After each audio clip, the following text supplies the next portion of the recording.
Bendiciones, Dios los bendiga. Bueno, espero de que estemos todos disfrutando y entendiendo lo que es la adoración y el verdadero conflicto como hemos estudiado y que la adoración empieza y termina con Dios.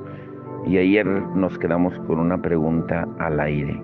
¿Qué quiere Dios de nosotros? Lo que debemos de saber y lo que estamos estudiando es que la adoración no consiste simplemente en música, en un programa o un ministerio. Dios dice específicamente que odia este tipo de adoración. Lean el capítulo 1 de Isaías, como lo hemos estado viendo. Y por lo tanto, ¿qué quiere Dios? Es simple.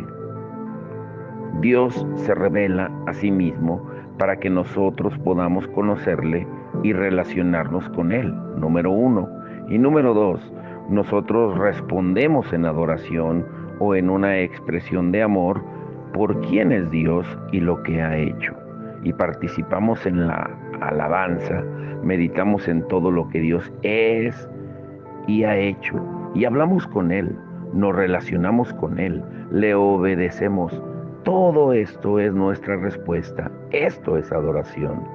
Todo lo que hemos dicho hasta ahorita y en los estudios de ayer y de antier se resume de manera eh, clara en Deuteronomio 6, 4 y 5. Y lo repite Cristo en el gran mandamiento de Mateo 22, 37 al 40, Marcos 12, 29, 30 y Lucas 10, 27. Y escucha Israel, Jehová nuestro Dios, Jehová uno es, y amarás a Jehová tu Dios con todo tu corazón, con toda tu alma y con todas tus fuerzas. Deuteronomio 6, 4 al 5. Ahora, pongamos atención en que el mandamiento comienza en el versículo 4 con una simple declaración de quién es Dios. Y pongámoslo en términos hebreos para ayudarnos a entender esa afirmación. Escucha Israel, Jehová es nuestro Elohim, Jehová único es. Algunos usan este versículo para defender la Trinidad de Dios. Sin embargo, el énfasis no está en el hecho de la palabra Elohim, que es un término plural relacionado con la palabra para uno. Más bien el énfasis está en la singularidad de Dios. No hay otro Dios como Jehová, el Dios personal de Israel, el tetragramatón YHWH. Ningún otro se le compara, solo hay ningún otro Dios se le acerca. Y en realidad no existe ningún otro Dios con mayúscula.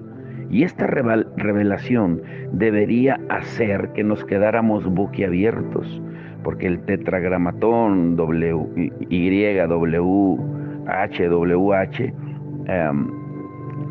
son en mayúsculas.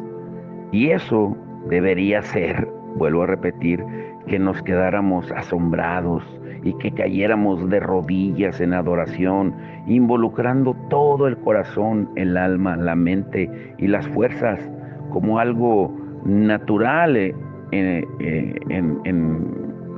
porque Él es el omnipotente Dios de toda la creación y ha escogido iniciar una relación con nosotros. Eso debería de asombrarnos. Esa es la adoración teocéntrica. Aclarando un poco de lo que vimos ayer, Dios lo inició todo. Dios es el centro, no nosotros, ni mis problemas o necesidades. Empieza con Dios y a medida que veo más y más de Él a través de la persona y obra de Jesucristo y la intercesión del Espíritu Santo, respondo y le adoro. Ahora, el título de hoy es el primer mandamiento, amar a Dios. Pero, ¿por qué todos dicen amar a Dios, pero no todos adoran a Dios? Lo diré de nuevo. ¿Por qué todos dicen amar a Dios, pero no todos adoran a Dios? Jehová, el único Dios de toda la creación, es tu Dios, como dice Deuteronomio 6, 4 y 5, como leímos. Por lo tanto, amarle o debemos amarle con todo lo que somos, todas nuestras emociones, toda nuestra alma, toda nuestra fuerza física, toda nuestra capacidad mental. Y debemos de usar cada parte de nuestro ser para manifestar nuestro amor por Dios. Eso es adoración. Adorar a Dios viene como consecuencia de nuestra relación de amor con el Padre, que comenzó cuando Él decidió revelarse a sí mismo y expresar su amor divino hacia nosotros. Nuestra adoración no será perfecta hasta que estemos cara a cara ante su trono. La adoración no es un programa, es un proceso de amar a Dios. No es solamente teología ni un conjunto de normas. Es una relación que empezó con Dios y a la que ahora nosotros somos llamados. Es incondicional e inmutable, no cambia desde la perspectiva de Dios, porque es parte intrínseca de su carácter, inherente de Él. Es del todo dinámica desde nuestro punto de vista y crece a medida que profundizamos en nuestra comprensión de la naturaleza divina de Él. El gran mandamiento y una pregunta tendenciosa. ¿Recuerdan en Mateo 22, 34, 38, cuando los fariseos, dice, al oír que había hecho callar a los saduceos, se reunieron de común acuerdo? Y uno de ellos, intérprete de la ley, preguntó para probarle: Maestro, ¿cuál es el gran mandamiento de la ley?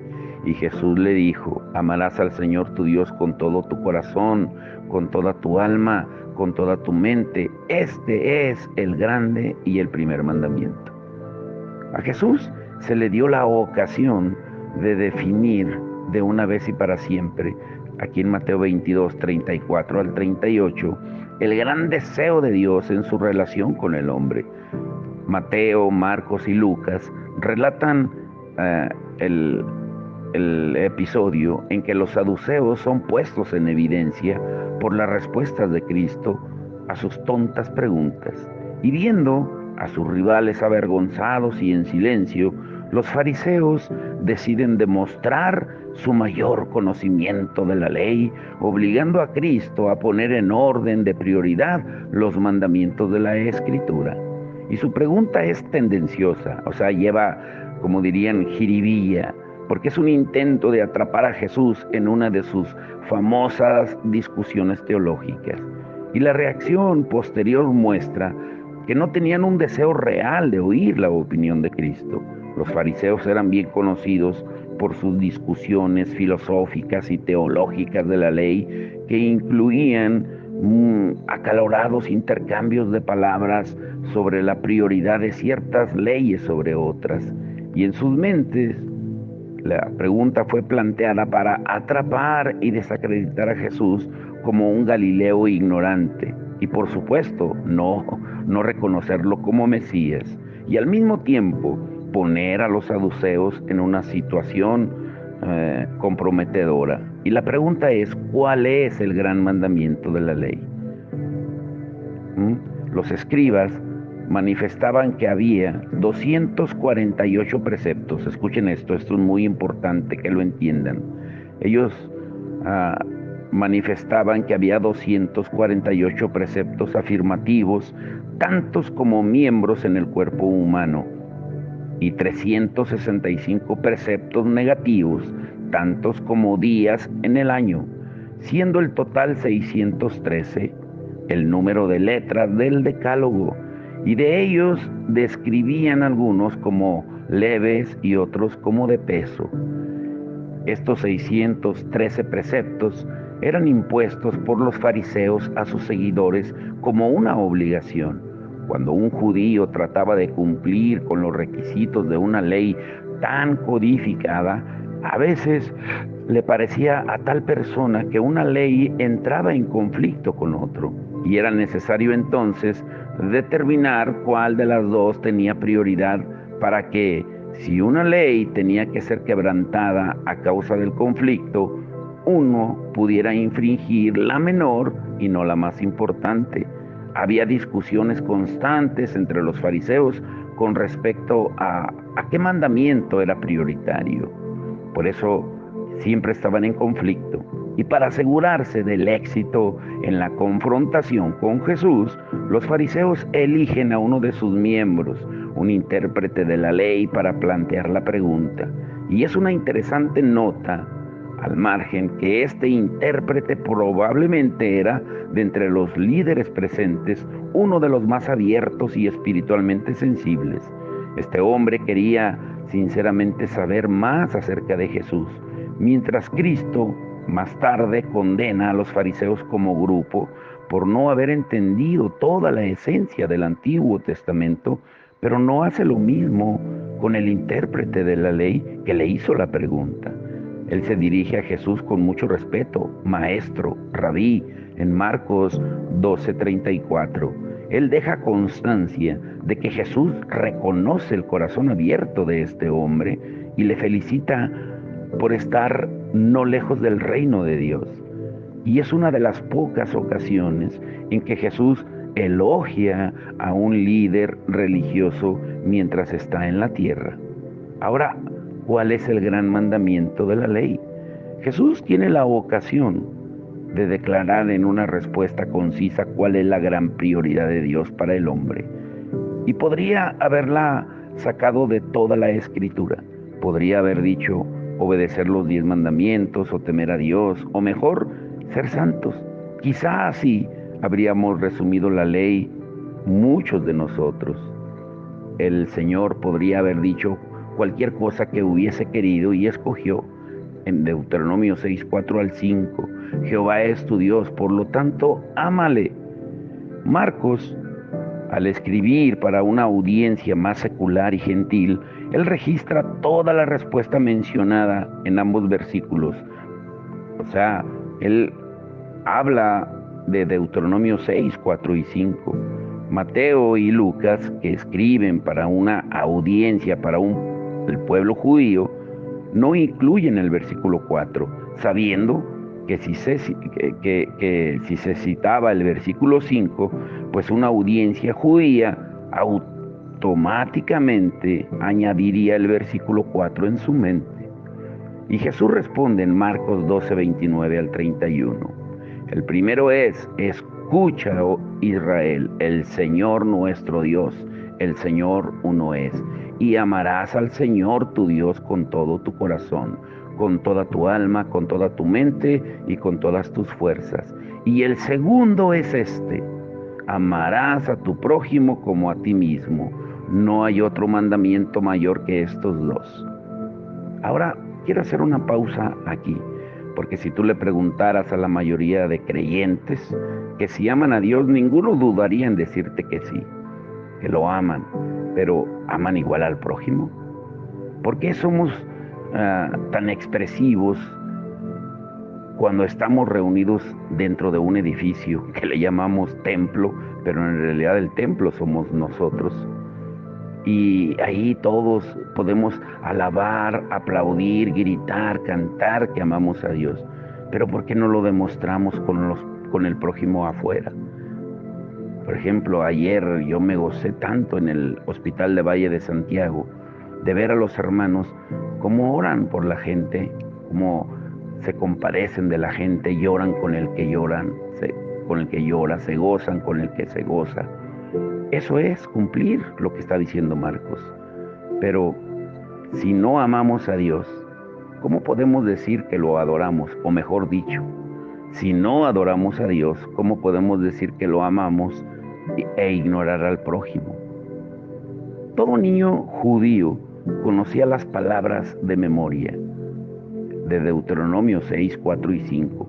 Era y aún es la declaración distintiva de la fe judía. Se le llama el Shema de Israel. Y cuando se hizo la pregunta, ¿por qué creyó necesario Cristo repetir un texto tan bien conocido? ¿Lo habrían olvidado los fariseos?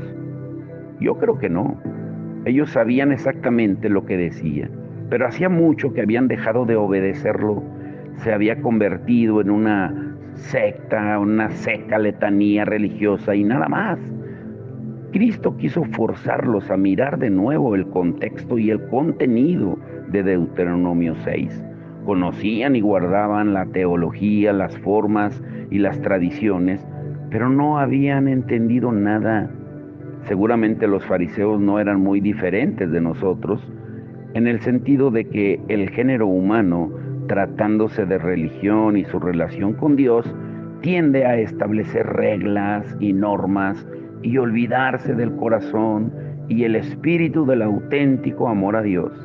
Y esta tendencia quizá sea motivada inicialmente por un deseo de ser puro y santo, y mencionamos a los fariseos tanto hoy en día que olvidamos que en su mayor parte eran un grupo de líderes muy sinceros y religiosos. Solo unos pocos en los estamentos más altos estaban tan hambrientos de poder que su sinceridad podría ser cuestionada. Ahora, consideremos a este intérprete de la ley. Era sincero, pero seguía atrapado en un sistema religioso muerto. Conocía el lenguaje de la adoración, pero no había captado el espíritu de la adoración. Jesús nunca condena a los fariseos por falta de sinceridad, les condena por falta de amor a Dios. Sus formas en cuanto a la adoración habían llegado a ser más importantes que la función. Una acertada definición del fariseísmo en cualquier periodo de la historia de la iglesia. Las cosas no han cambiado mucho en 2000 años. Seguimos discutiendo sobre las formas de adorar, el estilo de la música, tipos de instrumentos permitidos, la vestimenta apropiada para la iglesia, el orden del culto, a quién se le permite orar, etcétera, etcétera, sin entender para nada la Escritura. El Padre quiere personas que le amen, no conformistas a ciegas. Jesús aceptó con agrado la adoración del ladrón en la cruz, aunque infringía cualquier norma religiosa imaginable sobre cómo acercarse a la divinidad. Pero ¿cuántas veces más hizo lo mismo mientras estaba en la tierra? La mujer que le lavó los pies con sus lágrimas, los publicanos y pecadores comiendo con él, Pedro con su tendencia a reaccionar de forma exagerada. A todos los hubiésemos señalado nosotros como indignos, pero el Señor los aceptó sin condiciones. El apóstol Pablo continuó con el mismo énfasis al organizar el liderazgo de la iglesia y tratar cuestiones de autoridad y adoración pública. Y nunca entra en la discusión acerca de formas fuera del contexto de las prioridades espirituales. Los textos que tratan del velo en la mujer o de la oración están siempre en el contexto de un problema de corazón, una lección espiritual que hay que comunicar, no una norma, ni una regla, ni una simple forma que se debe de observar ciegamente. Para Pablo, como para Jesús, la cuestión no era un velo o una serie de normas para hombres y mujeres, sino un corazón humilde delante de Dios. El Señor Jesús, al hacer referencia a Deuteronomio 6 como resumen de toda la ley, está estableciendo claramente que Dios quiere el corazón. No está interesado en la observancia de una lista de leyes. El amar al Señor debe estar muy por encima de cualquier discusión doctrinal o norma eclesiástica. Por consiguiente, como los fariseos, necesitamos volver a Deuteronomio y considerar de nuevo el mandamiento de Dios.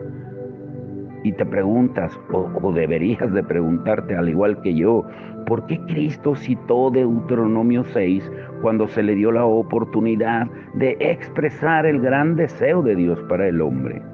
Porque, número uno, es un llamamiento único, una respuesta correcta. Moisés estaba preparándose para morir y necesitaba asegurarse de que el pueblo de Israel entendiera claramente cómo acercarse a Dios, cómo obedecer y adorar a Dios. Y en Deuteronomio 5, Moisés llama a todo Israel y comienza a enumerar los estatutos y ordenanzas del Señor. Y en Deuteronomio 5:2 les recuerda que esas normas son el resultado del pacto que Dios hizo con ellos en Horeb. un pacto firmado personalmente por Dios cuando Él cara a cara habló con vosotros en el monte, como dice Deuteronomio 5:4. Y el resto del capítulo 5 es una lista de diversos mandamientos que Dios le dio a Moisés durante su encuentro en el monte Sinaí. Los principales puntos son: número 1, yo soy el Señor tu Dios, Deuteronomio 5. Por lo tanto, número 2, no tendrás otros dioses delante de mí, porque yo soy Dios celoso, Deuteronomio 5, 7 al 9. Y como resultado, número 3, viviréis una vida pura y santa, diferente de todos los de alrededor, Deuteronomio 5 del 1 al 21. El Padre está llamando a Israel a una relación íntima, única. Quiere ser su Dios y espera que ellos correspondan a esa relación con una fidelidad que se exprese en términos de amor y adoración personal. Esa ley dada en el monte Sinaí era un pacto increíble, revolucionario, que permitía al hombre aproximarse y satisfacer a Dios. Iba en contra de las normas anteriores e hizo que los israelitas se sintieran abrumados por la grandeza, la santidad y con todo accesibilidad de la divinidad. Y aunque había sido diseñada para mostrar la santidad del Señor en contraste con la pecaminosidad del hombre, contenía la provisión para acercarse a Él. Dios se había convertido en su Dios personal. Quería relacionarse con el pueblo, pero relacionarse con Él todavía conllevaba la necesidad de demostrar fidelidad en la relación.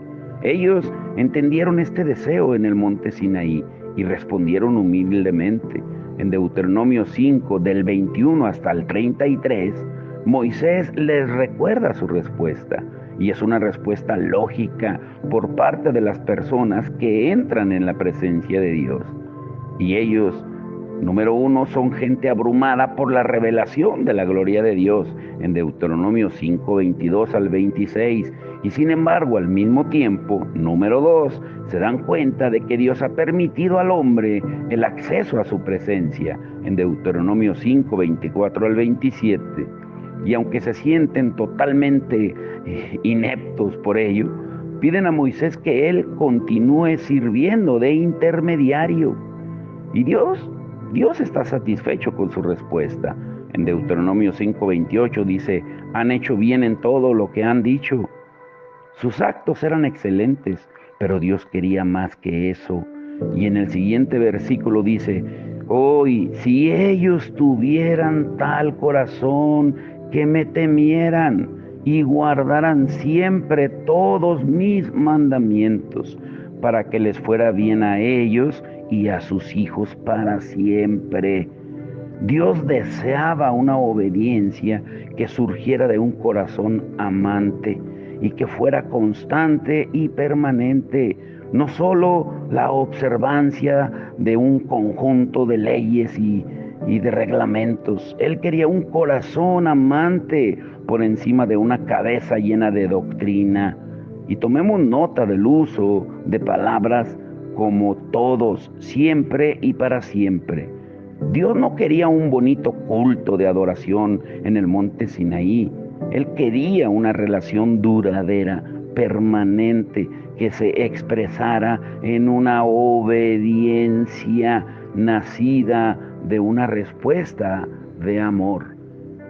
Su problema radicaba en el mismo error fatal de toda religión.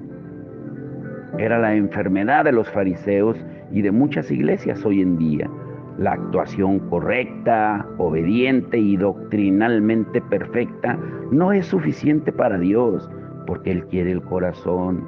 El Señor sabía que este tipo de observancia de su pacto era imposible para el pueblo en aquel tiempo. Así que el capítulo concluye con Moisés recordándoles que ellos habían sido enviados a sus tiendas mientras él personalmente era instruido por Dios acerca de cómo transmitirles sus deseos. Y en ese momento no se hallaban en condiciones de andar personalmente en la presencia del Señor. porque eran niños incapaces de comprender una relación de amor adulta y madura. Solo Moisés estaba preparado en esa época. Y eso nos lleva al punto número 2, adultos frente a niños. Ahora, detengámonos un poco aquí y consideremos la escena un minuto. Cuando Dios dijo, yo soy el Señor tu Dios, no tendrás otros dioses, Él estaba ratificando una relación permanente con el pueblo basada en un pacto. Un adulto podría entender claramente la seriedad de esta declaración y se daría cuenta de que, aunque había normas de por medio, lo que Dios estaba haciendo en realidad era juramentar, es decir, llevar a cabo la promesa solemne, firme y legal de establecer una relación. Era una declaración concebida para adultos. El problema estaba en que el pueblo era niño en su entendimiento. Tenían miedo de Dios el Padre y querían que Moisés le hablara en lugar de acercarse ellos a Dios. No captaron lo primordial, el deseo de Dios de tener una relación única con ellos. Sabían que Él quería que le siguieran, pero no pudieron ver su amor en medio de su contundente llamado. Y Moisés lo hizo. Moisés era un adulto, el pueblo era un niño. Y por consiguiente, el capítulo 6 de Deuteronomio va a hacer una explicación pensada para ayudar a los niños a entender lo que Dios deseaba exactamente. Y esa descripción de Israel como un niño pequeño e inmaduro se reafirma en la historia del becerro de oro, porque solo unos pocos días antes el Señor había mandado al pueblo de Israel que no se acercaran al monte Sinaí, teniendo en consideración su santidad. Y mientras Él daba la ley a Moisés, exigió obediencia y el pueblo estuvo de acuerdo. Le dijeron a Dios que serían fieles, lo prometieron. Pero una vez que Moisés faltó durante un tiempo, ¿qué hicieron? Se olvidaron de Dios, desobedeciéndole y deshonrándole hasta un extremo increíble. Sabían que Dios estaba en el monte Sinaí. Sin embargo, fabricaron un becerro de oro y después pasaron a celebrar un bacanal de la peor especie. Cometieron todas las violaciones que se puedan imaginar de la santa ley de Dios. Y eso fue a los pocos días de haber prometido obedecer. Y la pregunta es, ¿cómo pudo ocurrir esto? Pues es muy fácil. Su relación con el Padre no se basaba en el amor, se basaba en el miedo. Por cierto, el domingo estaremos analizando esto. Les adelanto el título del domingo: Adoradores del miedo o adoradores de Dios. La relación de ellos se basaba en el miedo. Todavía no le habían dado sus corazones. Estaban llevando a cabo una religión, no adoración. Cuando nuestra obediencia al Señor se basa en el temor o en la simple observancia de un conjunto de directrices, nunca va a resistir el paso del tiempo. Consideremos a los hijos e hijas de cristianos de hoy en día, que son sinceros, bien intencionados, cuya fe en Dios se basa en la observancia de normas, sean escriturales o tradicionales, en lugar de una relación de auténtico amor con Dios. El alto porcentaje de rebelión, de embarazos en adolescentes, indiferencia, abuso de drogas, etcétera, etcétera, reafirma esta cuestión. Si nos relacionamos con Dios solamente por obligación, nuestra fe no resistirá el paso del tiempo. Y un ejemplo claro es, por ejemplo, un matrimonio basado en la obligación. No es saludable y no es perdurable. Un matrimonio basado en un amor real soporta todas las circunstancias. Y esto es el amor bíblico, ágape, el amor de Dios incondicional. El amor todo lo soporta, como dice 1 Corintios 13. Dios quiere obediencia porque le amamos. Quiere adoración desde el corazón, no solo desde la cabeza. Israel era un niño, y solo oyeron al Padre cuando les exigía obediencia. Una vez que Dios se fue, le olvidaron. Todavía tenían que aprender que su llamamiento a la obediencia y su fidelidad eran en realidad la expresión de alguien lleno de amor, con un profundo deseo de intimidad. Ahora imagina la escena de Deuteronomio 5 y 6 por un momento. Dios, expresando su deseo, llama al pueblo a una relación personal, íntima y única. El pueblo también desea la relación, pero en su inmadurez se siente abrumado y miedoso de Dios, y de este modo responde con temor en lugar de con una expresión de profundo amor. Moisés, un intermediario adulto, dado por Dios para ayudar a instruir al pueblo niño con el objeto de que puedan madurar hasta aproximarse a Él. Y Dios reitera su deseo en términos que un niño puede entender. Ámame. Y más tarde eso se transformaría en el sacerdocio aarónico, una tribu apartada para ayudar a los niños a acercarse al Padre, y culmina en la persona de Jesucristo, nuestro intercesor y sumo sacerdote. Ámame, la frase que todos desean escuchar en su vida, la clave en la vida de millones de personas, el sentimiento que hace girar al mundo. Todo cónyuge, esposo o esposa, quiere oírla. Toda persona que ama la dice. Es lo que Dios el Padre nos dijo a nosotros y lo que quiere oír a cambio. Para un niño esto significa rígeme, obedéceme, haz lo que yo hago y digo, o lo que yo quiero hacer es pasar tiempo contigo, relacionarme contigo, quiero que seas mi amigo fiel e íntimo, ámame. Un padre no desea nada más. Si su hijo realmente le ama, no hay necesidad de exigir conformidad con una serie de reglas. Desafortunadamente, esa visión idealista de la fidelidad y amor raramente se encuentra en un niño y solo en el adulto más maduro. Ahora, para ir concluyendo, para ayudarnos a entender esta perspectiva de la interacción entre Dios y las personas, consideremos dos ejemplos actuales. Número 1, dos adultos que expresan su entrega el uno al otro. El hombre le dice a su novia, o el novio a la novia: yo soy tu hombre, me entrego totalmente a ti y tengo la plena confianza de que tú no necesitarás buscarte otro hombre. Encontrarás en mí la seguridad y fortaleza que anhelas. Desde este momento en adelante me comprometo contigo para ser tu fiel marido.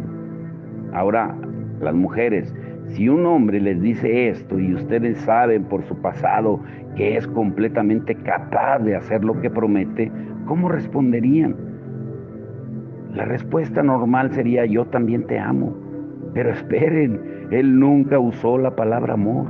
¿Cómo es que la mujer, al oír tan convincentes palabras por parte del hombre, llega a la conclusión de que en realidad él está expresando su compromiso de amar? Pues la respuesta, por supuesto, es que un adulto entiende que una declaración de entrega tan fuerte es de hecho una expresión del más intenso amor posible. Estamos hablando de algo mucho más profundo que solamente decir te amo. Es la afirmación adulta, madura, del deseo de una relación permanente, única, interminable. Y número 2, un adulto con un niño. Consideremos el mismo hombre tratando de expresar el mismo amor profundo a su hijo pequeño. ¿Qué ocurriría si el hombre usara las palabras idénticas con un niño sin experiencia de una relación madura de amor? Pues la respuesta del niño no tendría ni la más mínima idea acerca de lo que le está diciendo el hombre. De hecho, lo más probable es que al niño le aterrorice una afirmación tan fuerte y se pregunte ¿por qué? ¿Por qué su padre estará hablando así tan seriamente? Eso abrumaría al hijo y por lo tanto el padre tendría que cambiar su declaración para que el chico la entendiera, explicando simplemente: te amo y quiero que a cambio tú me ames. Esta es una descripción de Deuteronomio 5 y 6. Ambos capítulos expresan el deseo de Dios de una relación íntima con su pueblo. El capítulo 5 es una expresión adulta y madura. La fidelidad en la obediencia y el servicio basados en la profundidad de la relación. En el capítulo 6 de Deuteronomio se dicen palabras que todos puedan entender. Ámame, ámame. Por eso el título de hoy es el primer mandamiento: amar a Dios. Que también podría ser el primer mandamiento: adorar a Dios. Porque alguien que es un verdadero adorador es un amante de Dios. Mañana veremos que la adoración es una relación para adultos. Estará muy interesante. Por hoy vamos a orar. Padre, en el nombre de Jesús te damos gracias por tu amor, tu misericordia, por tu bondad, tu amor, por todo lo que tú eres, Señor. Gracias porque podemos acercarnos hoy confiadamente al trono de gracia y de misericordia, como tú nos lo dices en tu palabra. Gracias al sacrificio que tú hiciste en la cruz del Calvario. Y ahora podemos hacerlo sin temor, sin miedo, como el pueblo lo hizo en alguna vez, acercándose al monte y pidiéndole a Moisés que mejor él fuera el intermediario entre Dios y ellos. Pero hoy cada uno de nosotros podemos hacerlo, porque el Espíritu Santo nos ayuda aún en nuestras debilidades, porque como dice tu palabra, no sabemos ni siquiera orar, pero el Espíritu nos ayuda. Lo mismo aplica en la adoración. Es el Espíritu el que nos ayuda, porque tú buscas una adoración en espíritu y en verdad. Y nace del primer mandamiento, de amarte a ti con todo nuestro corazón, con toda nuestra mente, con todas nuestras fuerzas, con toda nuestra alma. Y el denominador común es todo, no una parte, sino todo, Señor. Que cada día sepamos, entendamos y apliquemos esto, Señor, y que lo hagamos demostrándolo en el prójimo. Por eso ayer nos gozamos tanto en Valle de ver a la gente alegre, la respuesta de la gente a tu amor reflejado en cada uno de los hermanos. Porque para eso fuimos llamados a hacer luz en medio de las tinieblas, a reflejar tu amor incondicional, tu amor ágape. Que hoy podamos entenderlo y aplicarlo. Te damos toda la gloria y la honra en el nombre de Jesucristo. Amén.